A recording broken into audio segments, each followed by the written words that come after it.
Hello my dears जो माने OTT paper 1 exam देबो जाउछंती सेमानक खास कर ए वीडियोटी कारण ए वीडियो अछि ईवीएस रो इंपोर्टेंट क्वेश्चन गुडा।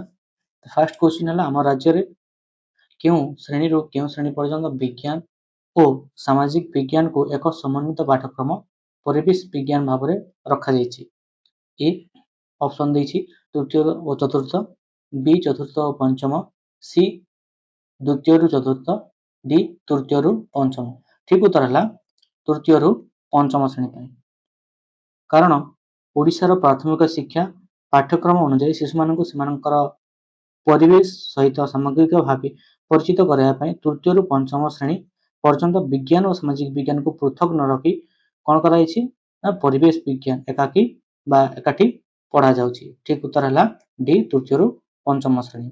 नेक्स्ट क्वेश्चन 122 क्यों को दिन पृथ्वीर समस्त स्थान रे दिन और राति अवधि समान होता है।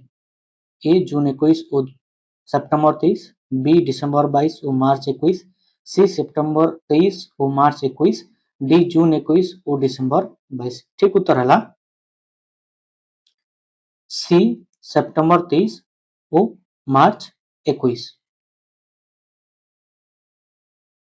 कारण ଏହି ଦୁଇଟି ଦିନକୁ ବିଷୁବ କୁହାଯାଏ। ଏହି ଦିନ ସୂର୍ଯ୍ୟଙ୍କ କିରଣ ବିଷୁବ ରେଖା ଉପରେ ସିଧା ପଡ଼ିଥାଏ ଫଳରେ ପୃଥିବୀର ସବୁ ସ୍ଥାନରେ ଦିନ ଓ ରାତିର ସମୟ ସମାନ ହୋଇଥାଏ। ଯେପରିକି ତାଙ୍କର 12 ଘଣ୍ଟାର ସମୟ ରହିଛି ଦିନ ରାତିର ଅବଧି ସମାନ ରହିଥାଏ। 122 ଆନ୍ସର ହେଇଗଲା କ'ଣ ନା ସି ସେପ୍ଟେମ୍ବର 23 ଓ ମାର୍ଚ୍ଚ 21। क्वेश्चन नंबर 123 1 केजी वस्तुत्व विशिष्ट एक आयत घनाकृति वस्तु समतल भूमि सह 30 डिग्री कोण रे आनत समतल रे 50 सेंटीमीटर खसिले संपादित कार्य केते जूल हबो। एटा हला तार फिगर टा एटा होछि समतल भूमि आउ ए हला ऑब्जेक्ट जोटा कि आयत घनाकृति हिसाब रे वस्तु थी जार कि ओजन हला 1 केजी। तो ये स्लाइडिंग हबो आउ कोण केते सृष्टि करिवो ना 30 डिग्री। तो वस्तुर वस्तुता केते देछि 1 केजी देछि अतिक्रम करथिबा दूरता केते अछि 50 सेंटीमीटर जाको हम कन्वर्ट करिबा मीटर रे जोटा कि हिजबो केते 0.5 मीटर। आनी तो कोण केते अछि 30 डिग्री त्वरण केते अछि से गिवन देछि 10 मीटर पर सेकंड स्क्वायर। m समान देछि 1 केजी तापरे s हला दूरता जोटा कि 50 सेंटीमीटर देछि हम ताको करिबा मीटर कन्वर्ट करबा 0.5 मीटर आसी जीवो तापरे थीटा समान केते अछि 30 डिग्री अछि जी देछि 10 मीटर पर सेकंड स्क्वायर। हम जानछु w समान f into s f समान एठी कोन हबो ना mg sin theta into s। एबे कोन करिबा ना जार वैल्यू जति अछि पुट करिया m जगह लिखिबा 1 g जगह लिखिबा 10 sin थीटा जगह लिखिबा sin थीटा थीटा जगह लिखिबा 30 डिग्री गुणन s s टा हला 0.5 तापरे sin थीटा र मूल्य केते 1 into 10 आसी गला 10 sin थीटा हला 1/2 into लिखिबा 0.5 अछि हम लिखिबा 5/10 पुनी कोन हबो 10 10 कटि गला रहला कोन 1/2 into 5 सेठी कटि जबो 5/2 5/2 माने 2.5 ये आसी गला केते ऑप्शन डी। तो कार्य संपादित केते जूल कहितला से आसला 2.5 जूल। क्वेश्चन नंबर 126 क्वेश्चन देछि जने व्यक्ति एठारो बाहरी निजर ठीक बाम दिगरे थिबा सड़क रास्ता रे 5 किलोमीटर गति करी बी ठारे पहुंचले जदि हम डायग्राम काटिबा ए रु बाहरले केते होले 5 किलोमीटर एवं बी रे पहुंचले सेठारो ठीक निजर डाहाण दिगरे थिबा अन्य एक सड़क रास्ता रे 12 किलोमीटर गति करी सी रे पहुंचले बी रु पुनी कोन ले ना सी को गले बी रु सी को दूरता केते ना 12 किलोमीटर। से क्वेश्चन पछैला ए रु सी जे दूरता केते हम कोन करबा ना पाइथागोरस थ्योरम अप्लाई करबा। पाइथागोरस थ्योरम कोन ना कर्णर वर्ग जेपर कि हमें जदि बी निजबा बेस आउ ये हला परपेंडिकुलर पी आउ ये हला एच तो एसी हला कोन एसी रो वर्ग समान भूमि रो वर्ग जोग उच्चतार वर्ग हमको दरकार अछि एसी तेणु करी कोन करबा ना एबी रो स्क्वायर प्लस बीसी रो square rho whole root over AB रो स्क्वायर प्लस बीसी रो square rho whole root over जदि एबी रो स्क्वायर करबा कोन आसीबो एबी रो स्क्वायर केते हिजिबो एबी केते अछि एबी अछि 5 5 रो स्क्वायर हला 25 बीसी हला केते 12 12 रो स्क्वायर हला 144 25 प्लस 144 केते आसेला 169 रो रूट ओवर 169 रूट ओवर केते हबो ना 13 तो एसी केते आसी गला 13 किलोमीटर तो आंसर ऑप्शन रहिछि कोडा सी ऑप्शन 13 किलोमीटर अछि 124 रो आंसर हे गला सी 13 किलोमीटर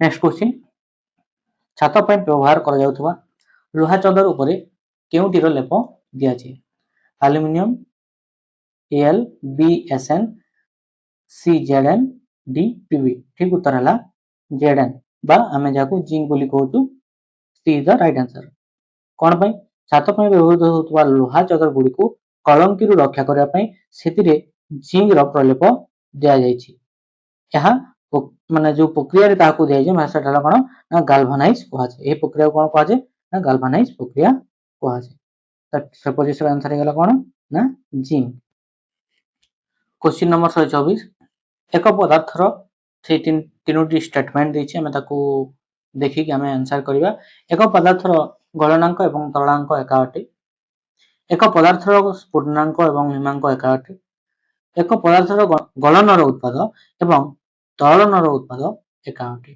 फास्ट जोटा ऑप्शन अछि देखिबा एक पदार्थर गलनांक एवं तरलांक एका अटे एटा संपूर्ण रूपे भूल अटे कारण गलनांक एवं तरलांक समान नुहे गलनांक रे कठिन पदार्थ तळ हुए किंतु तरलांक रे तरल गैसीय अवस्था को जाय तो एटा ला भूल तापर जिबा 2 नंबर ऑप्शन एक पदार्थर स्फुटनांक एवं हिमांक एका अटे स्फुटनांक हिमांक समान हेबे नाही एटा मध्ये बोलला थर्ड ऑप्शन एक पदार्थर गलनर उत्पाद एवं तरलनर उत्पाद एका अटे गलनर उत्पाद होची तरल एवं तरलन रो उत्पाद मध्य तरल तेणु उभय प्रक्रिया रो शेष फलाफल बा उत्पाद समान अटे तेणु करी यह ठीक अटे तो ऑप्शन हिसाब से जिबा सी ऑप्शन ठीक अछि थर्ड टा ठीक अछि फर्स्ट और सेकंड भूल अछि 126 रो आंसर हला सी नेक्स्ट क्वेश्चन को जिबा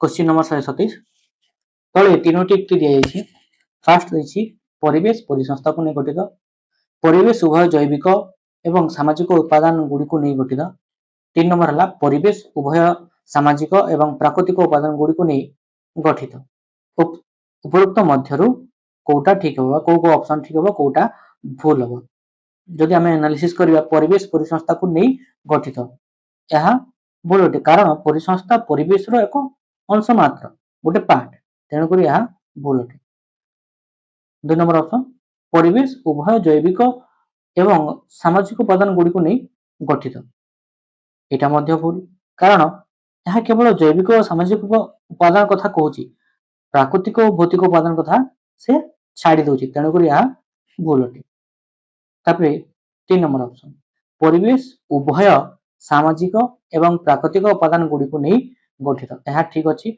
परिवेश होची प्राकृतिक एवं सामाजिक बा मानवकृत उपादान गुडी एक समाहार एथिरे जैविक अजैविक सामाजिक सांस्कृतिक परिवेश अंतर्भुक्त तेणु करी यह ठीक अछि तो ऑप्शन हिसाब रे 3 नंबर हला ठीक 1 और 2 ऑप्शन भूल तो ठीक उत्तर हला सी नेक्स्ट क्वेश्चन जिबा 128 प्राथमिक विद्यालय गुडी करे विद्यार्थी मानक मध्य परिष्कार परिच्छन्नता भिन्न भिन्न मात्रा रे परिलक्षित होइते यार मापन निमंते निम्नोक्त मध्य केउटी सर्वोत्तम साधनी अटे ए ऑप्शन चेकलिस्ट बी घटना वृत्तांत सी रेटिंग स्केल डी प्रश्नगुच्छ तो ठीक उत्तर जदि देखिबा चेकलिस्ट रो कोनसी दरकार नै केस स्टडी मध्ये किछि नै रेटिंग स्केल हमें रेटिंग देखि ता कर परियो प्रश्नगुच्छ भी किछि नै तो ठीक उत्तर हला सी जेतेबेले हमको कोनसी गुण बा आचरण रो मात्रा ମାପିକ ହୁଏ ଯଥା ପରିଷ୍କାର ପରିଚ୍ଛନ୍ନତା କଥା ଏଠି ଯୋଉ କୁହାଯାଇଛି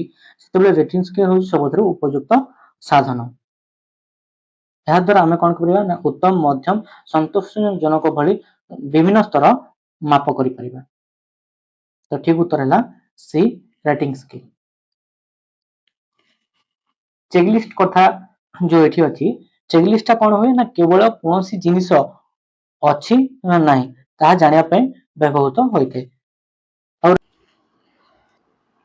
क्वेश्चन नंबर 129 କେଉଁଟି ଦୀର୍ଘ ଉତ୍ତରମୂଳକ ପ୍ରଶ୍ନ ସହ ସମ୍ପର୍କିତ ନୁହେଁ? ଏ ପ୍ରଶ୍ନପତ୍ର ପ୍ରସ୍ତୁତ କରିବା ଅପେକ୍ଷାକୃତ ସହଜ ଓ ସରଳ। ଉତ୍ତର ଲେଖିବା ଓ ମୂଲ୍ୟାଙ୍କନ ପାଇଁ ବହୁ ସମୟ ଆବଶ୍ୟକ ହୁଏ। ପରୀକ୍ଷାର୍ଥୀ ନିଜର ସ୍ୱାଧୀନ ଚିନ୍ତାଧାରା ବ୍ୟକ୍ତ କରିଥାଏ। ଡି ମୂଲ୍ୟାଙ୍କନରେ ବ୍ୟକ୍ତି ନିଷ୍ଠତା ରହିନଥାଏ। ଦେयर ଇଜ नो ସବଜେକ୍ଟିଭିଟି इन असेसमेंट। से क्वेश्चन ଦେଇଥିଲା दीर्घ उत्तरमूलक प्रश्न सह संपर्कित कोउटा नुह। ठीक उत्तर है डी मूल्यांकन रे व्यक्ति निष्ठता रही नथे कारण दीर्घ उत्तरमूलक प्रश्न रे परीक्षार्थी निजर स्वाधीन चिंताधारा एवं शैली उत्तर लिखती तेणु यार मूल्यांकन समय मूल्यांकनकारी व्यक्तिगत मतामत बा पसंद अपसंद प्रभाव पड़ी थाए जहां व्यक्ति निष्ठता कहुए। अन्य पक्षरे वस्तुनिष्ठ प्रश्न रे व्यक्ति निष्ठता रहे नाही। तेणुक 129 आंसर है डी मूल्यांकन रे व्यक्ति निष्ठता रही न थाए। नेक्स्ट क्वेश्चन 130 जातीय पाठ्यक्रम आम राज्यर उच्च प्राथमिक श्रेणी गुड़िकर सामाजिक विज्ञान विषय रे केउटी को अंतर्भुक्त करा जाई नाही? ए परिवेश विज्ञान, बी भूगोल, सी इतिहास, डी राजनीति विज्ञान। ठीक उत्तर है कोडा ना परिवेश विज्ञान। एनसीआर 2005 अनुଯାयी उच्च प्राथमिक स्तर रे षष्ठ रु अष्टम श्रेणी सामाजिक विज्ञान पाठ्यक्रम रे इतिहास भूगोल राजनीति विज्ञान बा सामाजिक और राजनीतिक जीवन अंतर्भुक्त कराई। परिवेश विज्ञान जोटी कि आमे ईवीएस कहूछु साधारणतः प्राथमिक स्तर रे प्रथम रु पंचम जाए पढ़ा जाए। तो ठीक उत्तर है 130 रो ए परिवेश विज्ञान। नेक्स्ट क्वेश्चन 131 केउटी भारतर स्वाधीनता संग्राम रो शेष पर्याय? ए चंपारण आंदोलन, बी आईन अमान्य आंदोलन, सी असहयोग आंदोलन, डी अगस्त विप्लव। ठीक उत्तर है डी अगस्त विप्लव कारण 1942 मसीह महात्मा गांधी नेतृत्व में आरंभ होता भारत छाड़ आंदोलन के ना 1942 मसीह भारत छाड़ आंदोलन को अगस्त विप्लव कहुए। ब्रिटिश शासन विरुद्ध में भारतीय स्वाधीनता संग्राम सबुठारु शेष एवं शक्तिशाली गण आंदोलन तेणुक भारत स्वाधीनता संग्राम शेष पर्याय जोटा थिला अगस्त विप्लव। 131 आंसर है डी। नेक्स्ट क्वेश्चन 132 स्वराज दल क्यों माने गठन करथिले? ए उग्र जातीयतावादी नेता माने, बी खिलाफत गोष्ठी, सी परिवर्तनगामी गोष्ठी, डी परिवर्तन विरोधी गोष्ठी। ठीक उत्तर है सी परिवर्तनगामी गोष्ठी। असहयोग आंदोलन बंद होगा पर कांग्रेस किछि नेता जेपरिक चित्तरंजन दास, मोतीलाल नेहरू विधान परिषद रे प्रवेश करी सरकार कार्य बाधा सृष्टि करू चाहुतिले सेमानंकु परिवर्तनगामी बा प्रो चेंजर्स कहा जाउतला। सेमाने 1913 मसीह रे स्वराज दल गठन करथिले। तो ठीक उत्तर है सी परिवर्तनगामी गोष्ठी। नेक्स्ट क्वेश्चन 133 गांधीजी को के महात्मा उपाधि प्रदान करथिले? गांधीजी को के महात्मा उपाधि प्रदान करथिले? एटा सहज क्वेश्चन। ए सीमांत गांधी, बी इंग्रेज सरकार, सी रविंद्रनाथ ठाकुर, डी लाला लाजपत राय। ठीक उत्तर है सी रविंद्रनाथ ठाकुर। विश्वकवि रविन्द्रनाथ ठाकुर प्रथमे मोहनदास करमचंद गांधी को महात्मा बोली संबोधन करथिले। एहार प्रतिबदल रे गांधी तांकु गुरुदेव उपाधि देथिले। 133 आंसर है कोन सी रविंद्रनाथ ठाकुर।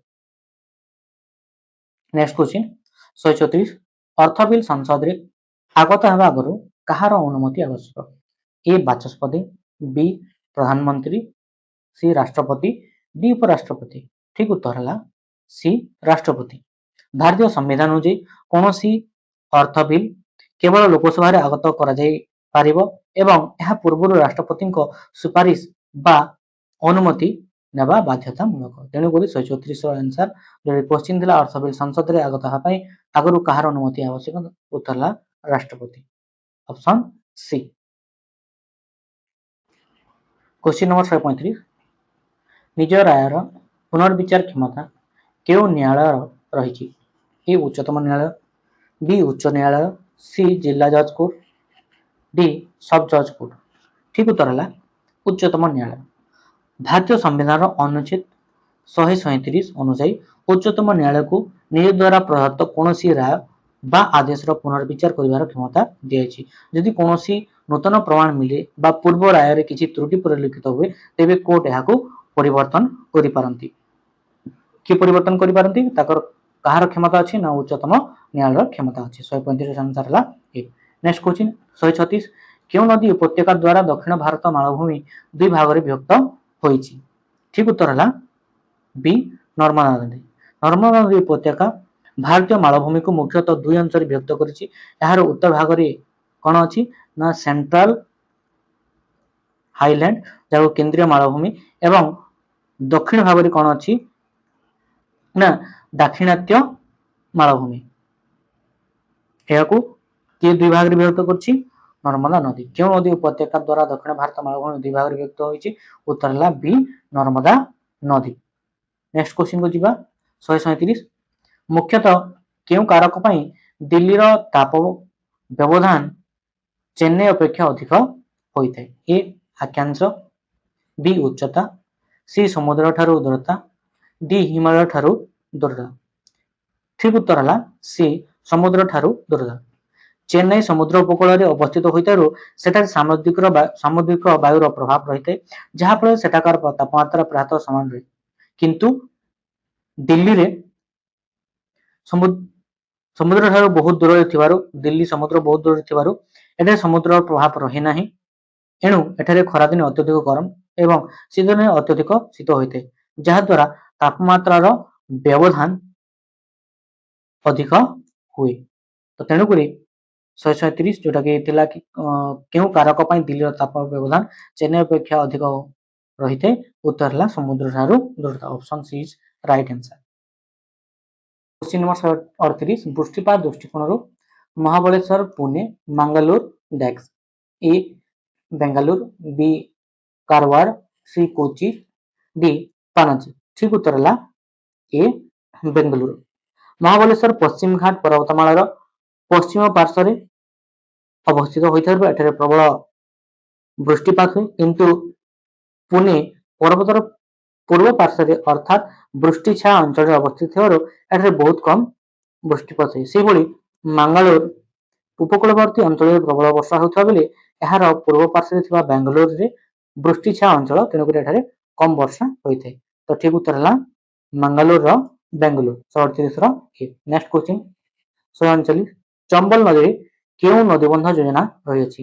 ଏ ଗୋବିନ୍ଦ ସାଗର, ବି ନାଗାର୍ଜୁନ ସାଗର, ସି ରାଣା ପ୍ରତାପ ସାଗର, ଡି ସର୍ଦ୍ଦାର ସରୋବର। ଠିକ ଉତ୍ତର ହେଲା ସି ରାଣା ପ୍ରତାପ ସାଗର। ରାଣା ପ୍ରତାପ ସାଗର ଡ୍ୟାମ ରାଜସ୍ଥାନର କୋଉଠି ଅଛି? ରାଜସ୍ଥାନର ଚମ୍ବଲ ନଦୀ ଉପରେ ନିର୍ମିତ ହୋଇଛି। ଏହା ଚମ୍ବଲ ଉପତ୍ୟକା ଯୋଜନାର ଏକ ଅଂଶ। ଅନ୍ୟପକ୍ଷରେ ଗୋବିନ୍ଦ ସାଗର ଯୋଉଟାକି ସତଲେଜ, ନାଗାର୍ଜୁନ ସାଗର କୋଉଠି ଅଛି? କୃଷ୍ଣାରେ ଏବଂ ସର୍ଦ୍ଦାର ସରୋବର କୋଉଟା? ନା ନର୍ମଦା ନଦୀ ଉପରେ ଅବସ୍ଥିତ। ଗୋବିନ୍ଦ ସାଗର ହେଲା ସତଲେଜ, ନାଗାର୍ଜୁନ ହେଲା କୃଷ୍ଣା, ସର୍ଦ୍ଦାର ସରୋବର ହେଲା ନର୍ମଦା ନଦୀ ଉପରେ ଅବସ୍ଥିତ। ତ 139 ଯୋଉଟା ଥିଲା ଚମ୍ବଲ ନଦୀରେ କେଉଁ ନଦୀବନ୍ଧ ଯୋଜନା ରହିଅଛି? ଉତ୍ତର ହେଲା ସି ରାଣା ପ୍ରତାପ ସାଗର। ନେକ୍ସଟ କ୍ୱେଶ୍ଚିନ୍ ଯିବା 140 କେଉଁଟି ଏକ ଅର୍ଥକାରୀ ଫସଲ ନୁହେଁ? କୋଉଟା ଅର୍ଥକାରୀ ଫସଲ ନୁହେଁ? which one is not a cash crop? ଏ ଆଖୁ, ବି ମକା, ସି କପା, ଡି ଝୋଟ। ଠିକ ଉତ୍ତର ହେଲା ବି ମକା। ଯେଉଁ ଫସଲ ଗୁଡ଼ିକୁ ମୁଖ୍ୟତଃ ବିକ୍ରି କରି ଲାଭ ପାଇବା ପାଇଁ ଚାଷ କରାଯାଏ ସେଗୁଡ଼ିକୁ ଅର୍ଥକାରୀ ଫସଲ କୁହାଯାଏ। ଆଖୁ, କପା, ଝୋଟ ଏ ହେଉଛନ୍ତି କ'ଣ? ଆଖୁ, କପା, ଝୋଟ ଏସବୁ କଣ ନା ଅର୍ଥକାରୀ ଫସଲ, କିନ୍ତୁ ମକା ମୁଖ୍ୟତଃ ଖାଦ୍ୟ ଶସ୍ୟ ଭାବରେ ବ୍ୟବହୃତ ହୁଏ, ତେଣୁ ଏହା ଏକ ବିଶୁଦ୍ଧ ଅର୍ଥକାରୀ ଫସଲ ନୁହେଁ, ବା ଆମେ କହିପାରିବା ଏହା ଏକ ଅର୍ଥକାରୀ ଫସଲ ନୁହେଁ। 47 ର ଆନ୍ସର ହେଇଗଲା କୋଉଟା ବି। କେଉଁଟି ଗ୍ଲୋବରେ ଠିକ ଭାବେ ଦର୍ଶାଯାଇ ପାରିବ ନାହିଁ? ଏ କ୍ଷୁଦ୍ର ଭୂମି ରୂପ, ବି ଦିଗ, ସି ଅବସ୍ଥିତି, ଡି ମହାଦେଶ ଗୁଡ଼ିକର ଆକୃତି। ଠିକ ଉତ୍ତର ହେଲା କ୍ଷୁଦ୍ର ଭୂମି ରୂପ, କାରଣ ଗ୍ଲୋବ ହେଉଛି ପୃଥିବୀର ଏକ କ୍ଷୁଦ୍ର ପ୍ରତିରୂପ। ଏଥିରେ ବଡ଼ ବଡ଼ ମହାଦେଶ, ମହାସାଗର, ଦେଶର ଅବସ୍ଥିତି ଏବଂ ଦିଗ ସଠିକ ଭାବେ ଦର୍ଶା ଯାଇଥାଏ, କିନ୍ତୁ ଛୋଟ ଛୋଟ ଭୂଭାଗ ବା ସ୍ଥାନୀୟ ବିବରଣୀ ଯେପରିକି ପାହାଡ଼, ଗାଁ ସ୍ପଷ୍ଟ ଭାବେ ଦର୍ଶାଯାଇ ପାରିବା ସମ୍ଭବ ନୁହଁ। ତ କୋଶ୍ଚିନ୍ ଥିଲା ଯେ କେଉଁଟି ଗ୍ଲୋବରେ ଠିକ ଭାବେ ଦର୍ଶାଯାଇ ପାରିବ ନାହିଁ? ଠିକ ଉତ୍ତର ହେଲା କ୍ଷୁଦ୍ର ଭୂମି ରୂପ। 141 ର ଏ। ନେକ୍ସଟ କୋଶ୍ଚିନ୍ 142, କେଉଁ ପ୍ରକାର ପ୍ରଶ୍ନ ପ୍ରସ୍ତୁତି କରିବା ଜଟିଳ ଓ ସମୟ ସାପେକ୍ଷ କିନ୍ତୁ ମୂଲ୍ୟାୟନ ଦ୍ରୁତ, ନିର୍ଭୁଲ ଓ ସହଜ ହୋଇଥାଏ? ଏ ବହୁ ବିକଳ୍ପ ପ୍ରଶ୍ନ, ବି କ୍ଷୁଦ୍ର ଉତ୍ତରମୂଳକ, ସି ଅତି କ୍ଷୁଦ୍ର ଉତ୍ତରମୂଳକ, ଡି ଦୀର୍ଘ ଉତ୍ତରମୂଳକ। ଠିକ ଉତ୍ତର ହେଲା ବହୁ ବିକଳ୍ପ ମୂଳକ, କାରଣ ବହୁ ବିକଳ୍ପ ମୂଳକ ପ୍ରଶ୍ନ ପ୍ରସ୍ତୁତି କରିବା ସମୟରେ ଚାରୋଟି ଯାକ ବିକଳ୍ପକୁ ଭାବି ଚିନ୍ତି ରଖିବାକୁ ପଡ଼ିଥାଏ, ଯାହା କଷ୍ଟକର, କିନ୍ତୁ ଏହାର ଉତ୍ତରରେ ଗୋଟିଏ ନିର୍ଦ୍ଦିଷ୍ଟ ଶବ୍ଦ ବା ସଂକେତ ହୋଇଥିବାରୁ ଏହାକୁ ଅତି କମ ସମୟରେ ଏବଂ ସଠିକ ଭାବରେ ମୂଲ୍ୟାୟନ କରାଯାଇଥାଏ। ତ ଠିକ ଉତ୍ତର ହେଲା ଏ ବହୁ ବିକଳ୍ପ ମୂଳକ ପ୍ରଶ୍ନ। 142 ର ଏ। ନେକ୍ସଟ କ୍ୱେଶ୍ଚିନ୍ ଯିବା 143, ଶ୍ରେଣୀ ଗୃହରେ ଭି ଉପତ୍ୟକା ସମ୍ବନ୍ଧରେ ଶିକ୍ଷାଦାନ ପାଇଁ ନିମ୍ନଲିଖିତ କେଉଁ ପଦ୍ଧତି ସର୍ବୋତ୍କୃଷ୍ଟ? Which of the following is the best method of teaching V-shaped valley in the classroom? A ଚିତ୍ର ପ୍ରଦର୍ଶନ, ବି ପ୍ରତିରୂପ ପ୍ରଦର୍ଶନ, ସି ଆଲୋଚନା, ଡି ରେଖାଚିତ୍ର। ତ ଯଦି ଆମେ ଅପସନକୁ ଦେଖିବା ଆଲୋଚନା କେତେ ମଧ୍ୟ ଠିକ ହେବ ନାହିଁ, ତ ଠିକ ଉତ୍ତର ହେଲା 143 ର ବି ପ୍ରତିରୂପ ଦର୍ଶନ। ଭି ଉପତ୍ୟକା ଭଳି ଭୌଗୋଳିକ ଗଠନକୁ ବୁଝାଇବା ପାଇଁ ଏକ ତ୍ରିମାତ୍ରିକ ବା ଆମେ 3D ମଡେଲ ବା ପ୍ରତିରୂପ ସବୁଠାରୁ ଭଲ। ଏହା ଦ୍ୱାରା ଛାତ୍ରଛାତ୍ରୀମାନେ ଉପତ୍ୟକାର ଗଭୀରତା ଏବଂ ଆକୃତିକୁ ପ୍ରତ୍ୟକ୍ଷ ଭାବେ ଦେଖି ସହଜରେ ବୁଝିପାରିବେ। ତ ଠିକ ଉତ୍ତର ହେଲା ପ୍ରତିରୂପ ପ୍ରଦର୍ଶନ, ଡିସପ୍ଲେ ମଡେଲ। 143 ର ଆନ୍ସର ବି। 144, କେଉଁ ଯୋଡ଼ାଟି ଅସମ୍ବନ୍ଧିତ ମାନେ ଅନରିଲେଟେଡ ପେୟାର କୋଉଟା? ଏ ଘି ସ୍ନେହସାର, ବି ଡାଲି ଧାତୁସାର, ସି ସୋୟାବିନ ପୁଷ୍ଟିସାର, ଡି ହେଲା ଆଳୁ ଶ୍ୱେତସାର। ଏମାନଙ୍କ ମଧ୍ୟରୁ କୋଉଟା ଅନରିଲେଟେଡ ପେୟାର ଅଛି? ଠିକ ଉତ୍ତର ହେଲା ବି, କୋଉଟା ଡାଲି ଧାତୁସାର। ଡାଲି ଜାତୀୟ ଖାଦ୍ୟ ମୁଖ୍ୟତଃ କୋଉଟା ହୁଏ? ପୁଷ୍ଟିସାର ଉତ୍ସ ଅଟେ, ଅନ୍ୟପଟେ ଘିଅ ସ୍ନେହସାର, ସୋୟାବିନ ପୁଷ୍ଟିସାର ଏବଂ ଆଳୁ ଶ୍ୱେତସାର ଉତ୍ସ, ଯାହା ସଠିକ ଯୋଡ଼ା ଅଟେ। ତେଣୁକରି 144 ଆନ୍ସର ହେଲା ବି ଡାଲି ଧାତୁସାର। ନେକ୍ସଟ କ୍ୱେଶ୍ଚିନ୍ 145, କେଉଁଟି ଜୈବ ଆବର୍ଜନା ନୁହେଁ? Which is not biowaste? ଏ କାଗଜ, ପରିବା ଚୋପା, ଗୋବର, ଧାତୁମୂଳ। ଠିକ ଉତ୍ତର ହେଲା ଡି ଧାତୁମୂଳ। କାଗଜ, ପରିବା ଚୋପା ଏବଂ ଗୋବର ପ୍ରାକୃତିକ ଜୈବିକ ପଦାର୍ଥରୁ ମିଳିଥାଏ ଏବଂ ଏଗୁଡ଼ିକ ପଚି ସଢ଼ି ମାଟିରେ ମିଶେ, କିନ୍ତୁ ଧାତୁମୂଳ ଏକ ଶିଳ୍ପଭିତ୍ତିକ ଆବର୍ଜନା which is not a biowaste। ସେଟା ହେଲା କଣ? ଧାତୁମୂଳ। ଠିକ ଉତ୍ତର ହେଲା 145 ର D ଧାତୁମୂଳ is not a biowaste। ତାପରେ ଯା ନେକ୍ସଟ କ୍ୱେଶ୍ଚିନ୍ 146, କେଉଁଟି ଅମ୍ଳ ବୃଷ୍ଟିର ପ୍ରଭାବ ନୁହେଁ? କେଉଁଟି ଅମ୍ଳ ବୃଷ୍ଟିର ପ୍ରଭାବ ନୁହେଁ? ମାଟିର ଉର୍ବରତା ହ୍ରାସ, ଜଳଚରଙ୍କ ଅଣ୍ଡା ନଷ୍ଟ, ଆଲଗା ବୃଦ୍ଧି, ଅଟ୍ଟାଳିକା ବିପଦଗ୍ରସ୍ତ ହେବା। ଠିକ ଉତ୍ତର ହେଲା ସି ଆଲଗା ବୃଦ୍ଧି। ଅମ୍ଳବୃଷ୍ଟି ଯୋଗୁଁ ମାଟିର ଉର୍ବରତା କମେ, ଜଳଚର ଜୀବଙ୍କ ଅଣ୍ଡା ନଷ୍ଟ ହୁଏ ଏବଂ ମାର୍ବଲ ନିର୍ମିତ ଅଟ୍ଟାଳିକା କ୍ଷୟ ହୁଏ, କିନ୍ତୁ ଜଳାଶୟରେ ପୋଷକ ତତ୍ତ୍ୱ ଯଥା ନାଇଟ୍ରୋଜେନ ବହୁଳତା ଯୋଗୁଁ ଆଲଜି ବୃଦ୍ଧି ହୋଇଥାଏ, ଅମ୍ଳ ବୃଷ୍ଟି ପାଇଁ ନୁହଁ। ତେଣୁକରି ଉତ୍ତର ହେଲା ସି, କେଉଁଟି ଅମ୍ଳ ବୃଷ୍ଟିର ପ୍ରଭାବ ନୁହେଁ? ସେଟା ହେଲା ସି ଆଲଗା ବୃଦ୍ଧି। ନେକ୍ସଟ କ୍ୱେଶ୍ଚିନ୍ 147, କେଉଁଟି ତାହାର ସମଗ୍ର ଶରୀର ଦ୍ୱାରା ସ୍ୱାଦ ଜାଣିପାରେ? ଏ ମହୁମାଛି, ବି ମାଛି, ସି ହେଲା ମାଛ, ଡି ଫଳମାଛି। ଠିକ ଉତ୍ତର ହେଲା ସି ମାଛ। କେତେକ ମାଛଙ୍କ ଯଥା ମାଗୁର ବା କ୍ୟାଟଫିସ୍ ସମଗ୍ର ଶରୀର ସ୍ୱାଦ ଗ୍ରନ୍ଥି ଆମେ କହୁଛେ ଟେଷ୍ଟ ବଡ୍ସ ଥାଏ, ଯାହା ଦ୍ୱାରା ସହଜରେ ସେମାନେ ନିଜ ଶରୀର ଦ୍ୱାରା ସ୍ୱାଦ ବାରି ପାରନ୍ତି।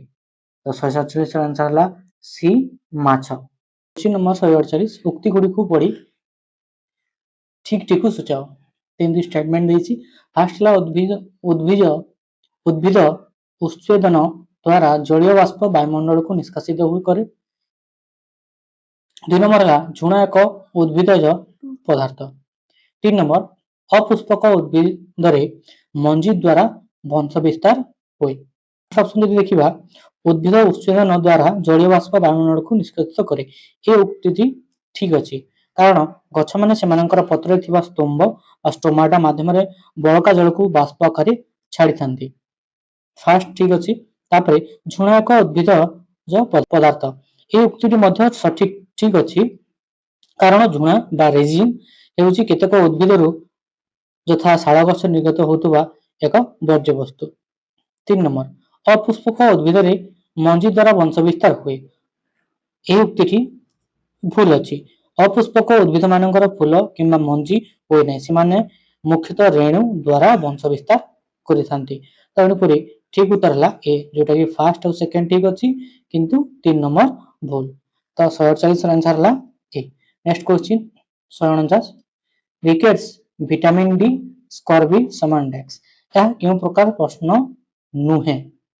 ଏ ବସ୍ତୁନିଷ୍ଠ, ବି ନିର୍ଦ୍ଦିଷ୍ଟ ଉତ୍ତରମୂଳକ, ସି ସମ୍ପର୍କ ସ୍ଥାପନ ମୂଳକ, ଡି ଚୟନମୂଳକ। ଠିକ ଉତ୍ତର ହେଲା ଡି, ଏହା ଚୟନମୂଳକ ନୁହଁ। ଏହି ପ୍ରଶ୍ନରେ ଦୁଇଟି ଶବ୍ଦ ମଧ୍ୟରେ ଥିବା ସମ୍ପର୍କକୁ ଦେଖି ଶୂନ୍ୟସ୍ଥାନ ପୂରଣକାରୀକୁ କୁହାଯାଇଥିଲା। ତ ତେଣୁକରି ଏହା ଏକ ବସ୍ତୁନିଷ୍ଠ, ନିର୍ଦ୍ଦିଷ୍ଟ ଉତ୍ତରମୂଳକ ଏବଂ ସମ୍ପର୍କ ସ୍ଥାପନ ମୂଳକ ବା ଏନାଲୋଗି ଆମେ ଯାହାକୁ କହୁଛୁ ସେଇଭଳିଆ ପ୍ରଶ୍ନ ହେଇପାରିବ, କିନ୍ତୁ ଚୟନମୂଳକ ଏହା ହେଇପାରିବ ନାହିଁ। ତେଣୁକରି 149 ଆନ୍ସର ହେଲା ଡି। ଲାଷ୍ଟ କ୍ୱେଶ୍ଚିନ୍ କେଉଁ ଶିକ୍ଷାଦାନ ପ୍ରଣାଳୀ ଶିକ୍ଷାର୍ଥୀ କେନ୍ଦ୍ରିକ ନୁହେଁ? ଏ ପ୍ରଦର୍ଶନ, ବି ପରୀକ୍ଷଣ, ସି ପର୍ଯ୍ୟବେକ୍ଷଣ, ଡି ପ୍ରକଳ୍ପ। ଠିକ ଉତ୍ତର ହେଲା ଏ ପ୍ରଦର୍ଶନ। ପ୍ରଦର୍ଶନ ବା ଡେମୋନଷ୍ଟ୍ରେସନ ମେଥଡରେ ଶିକ୍ଷକ ମୁଖ୍ୟ ଭୂମିକା ଗ୍ରହଣ କରନ୍ତି ଏବଂ ଛାତ୍ରଛାତ୍ରୀମାନେ କେବଳ ଦେଖନ୍ତି, ତେଣୁ ଏହା ଶିକ୍ଷକ କେନ୍ଦ୍ରିକ ପ୍ରଣାଳୀ। ତେଣୁକରି ଏହା ଶିକ୍ଷାର୍ଥୀ, ସେ କ୍ୱେଶ୍ଚିନ୍ କହିଥିଲା କେଉଁଟା ଶିକ୍ଷାର୍ଥୀ କେନ୍ଦ୍ରିକ ପ୍ରଣାଳୀ ନୁହଁ, ତେଣୁକରି ପ୍ରଦର୍ଶନ ହେଇଯିବ କଣ ନା ଶିକ୍ଷାର୍ଥୀ କେନ୍ଦ୍ରିକ ପ୍ରଣାଳୀ ହବ ନାହିଁ, ଏହା ହଉଛି ଶିକ୍ଷକ କେନ୍ଦ୍ରିକ, ଟିଚର ସେଣ୍ଟ୍ରିକ ପ୍ରୋସେସ। ତେଣୁକରି 150 ଆନ୍ସର ଆସିଗଲା ଏ ପ୍ରଦର୍ଶନ। ଏଇଟା ଥିଲା ଇଭିଏସ୍ ର ପ୍ରିଭିୟସ୍ ଇୟର କ୍ୱେଶ୍ଚିନ୍ ଆନ୍ସର।